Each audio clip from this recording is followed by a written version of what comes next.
There are millions of Christians around the world who believe that the cross of Jesus was found. Yes, it was believed that the cross of Jesus was found because of this woman, Helena, Constantine's mother. Yes, the Emperor Constantine, who presided over the Edict of Milan in 318, the one who reunited the Roman Empire, the one who established the orthodoxy of Christianity in the Council of Nicaea. Yes, Helena, his mother. Helena, who grew up, she grew up as a barmaid working for her father in a bar, met a Roman soldier. They became married. They were married and had the baby Constantinus. And this was their marriage until this soldier rose to the level of deputy Caesar. And once he reached that level, Emperor Maxian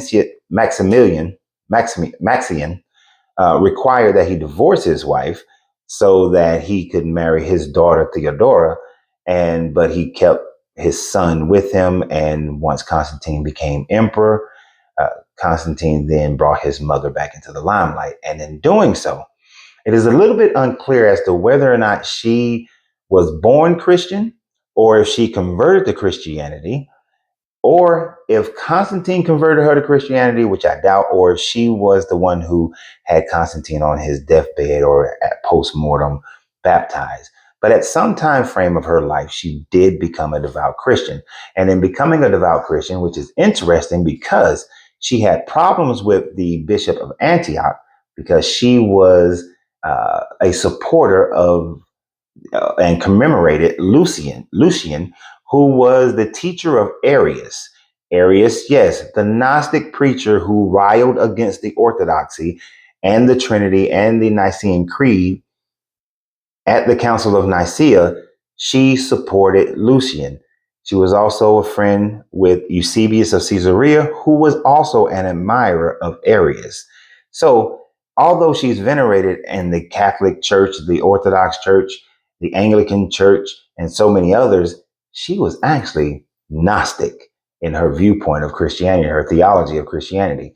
But at some point, she did become a Christian. And in doing so, once her son became the emperor, she journeyed at 70 years old to Jerusalem.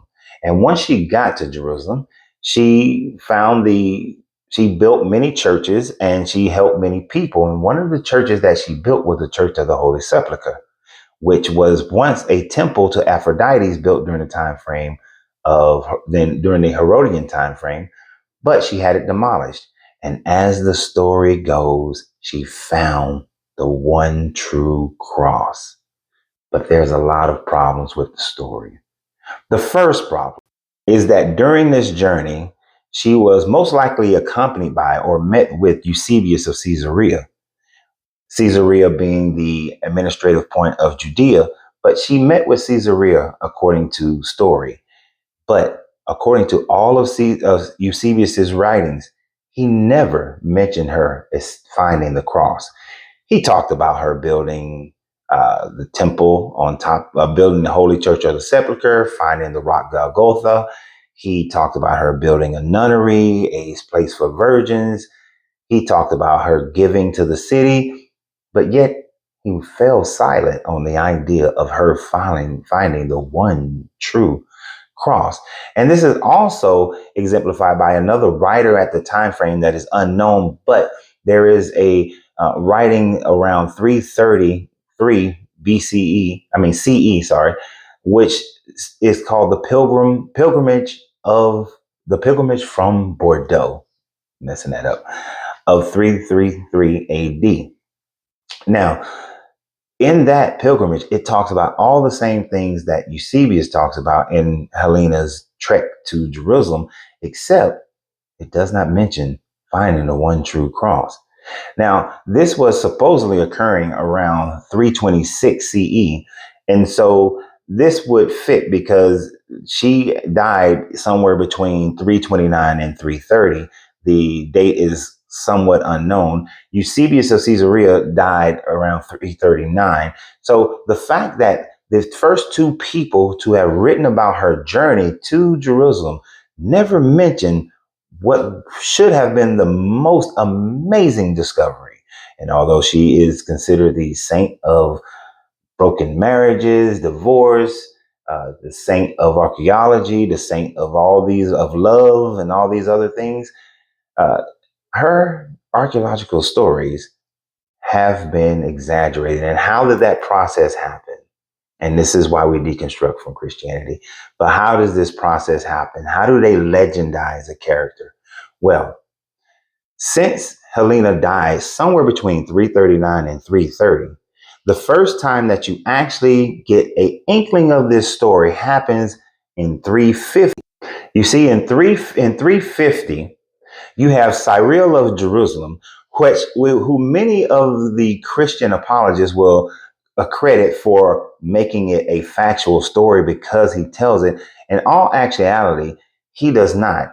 In his, and I'm going to mess up the way that this is pronounced, but the catechetical lectures that he wrote in 350, he talks about the fact that the wood of the cross has already been dispersed throughout the kingdom, throughout the world, rather.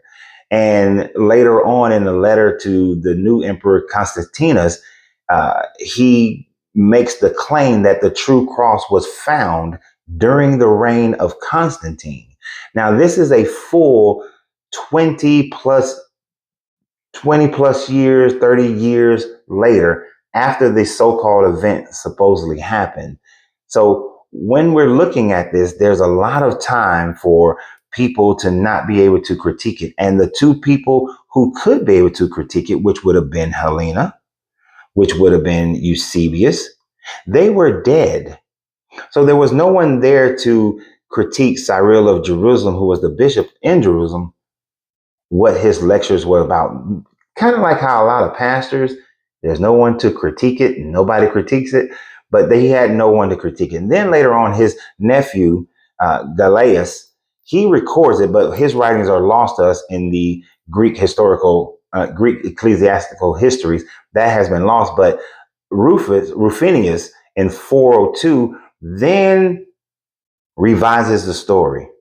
And it's believed he's writing what Galeasus wrote, which that part of her finding the cross, and this is when she found the cross, the actual discovery, and that it cured a woman. And that's how they found three crosses, and they didn't know which one was the one for Jesus. And so they had, in some stories, three women and who were sick, and one touched each cross, and the one who touched a certain cross and was miraculously healed, that was the cross of Jesus. In the other stories, it's just one ill woman, and when she goes up and she touches the cross, she miraculously becomes healed. And so that's where this story in 420, a full 75, 74 years later, this is when the story of her finding this cross and the healing of a sick, ill woman to verify that it is the cross comes about. But then the story gets a little jump because Socrates Scholasticus, who in 440 is writing this story, he writes the story pretty much the same way that Rufinus writes the story, except he adds that now she also found the nails that was driven into the hand and the feet of Jesus, and that Helena took the nails and she had one put into the emperor's helmet and another on his horse's bridle. This is to fulfill, I believe is Zechariah 14:2, that the holy will be upon the bridle of the horse or something like that. So this was added to the story by Socrates Scholasticus. But the standard of the story is all put together by Theodoret in 457. And so in 457, the story all becomes unified.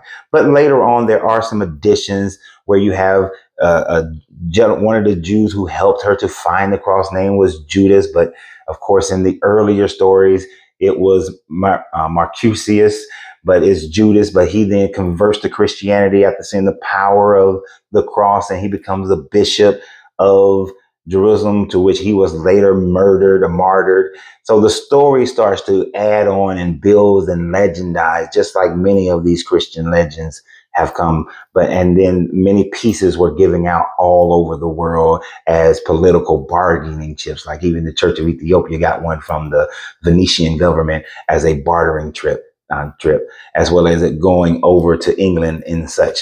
So this is why we don't believe these stories, because they're all just legends.